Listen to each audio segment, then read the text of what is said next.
ni mutikio dikire mutati yegi dikire wa thirikari yegi na dakiari oteti leo ona ikiuga ati rurero kunyita na ruthie na ikinya rimwe ta njogure eta rĩrĩa njogu ni utati dakiuga erikiuga ati andu agema no mwaka makoragwo manyitanite no mwaka makoragwo mari kindu kimwe nigetha mugambo wao ukaiguo no korwo kiuga oteti erikiuga ati tiaito mathie na mbere na kunyita no guo na gucemanagio guo matagwitigira mundu kana ati ari ni utati daria erigira 77 onati ni othi onyite othe aria mukoragwo na otetine na uwe mundu ndakaume handu nyumba na rika itiumagwo na uhuru wa Kenyatta niwe ore no cio niwe tutakweherera ri ndari oteti andũ aitũ ithe tokoya ndahoya kae njukire gwika atia guku Biblia inasema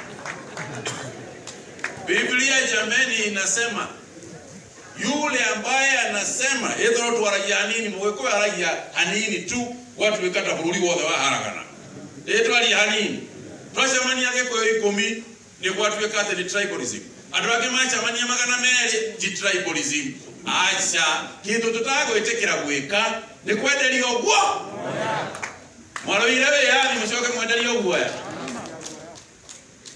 au ni dauma gwaga atiriri tondu tiuteti yekugire macharia ni agagire muteti aya gwaga atiriri ni gaire mwathani witu Jesu Kristo gai ndari hingo etikagira kugayania andu ake tutoke hapo jameni because the Bible is very clear. It teaches us many lessons about unity, and it teaches us not to hate each other. Si ndio tunasema hii mambo ya tribalism, mambo ya nini? Because mukisoma Biblia, I think it's Galatians, inasema there is neither Jew nor Gentile, nor servant nor free, no male no female, kwa sababu we are all one in Christ Jesus.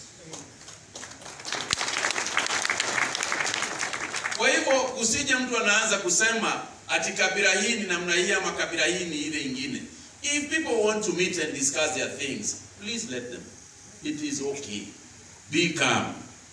Biblia inaendelea kutuambia wale ambao wanasema ati wanapenda Mungu. Ukisema unapenda Mungu na wewe hupendi ndugu yako ama dadako, wewe ni mwongo.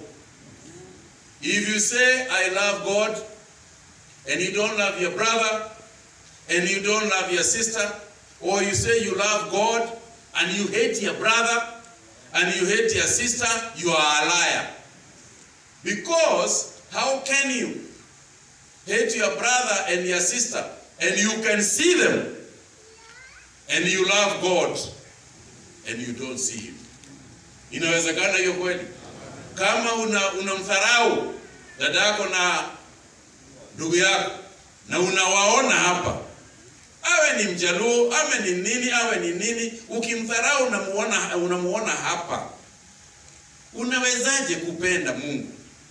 Na Mungu ni kufikiria tu unaona hayuko hapa na sisi.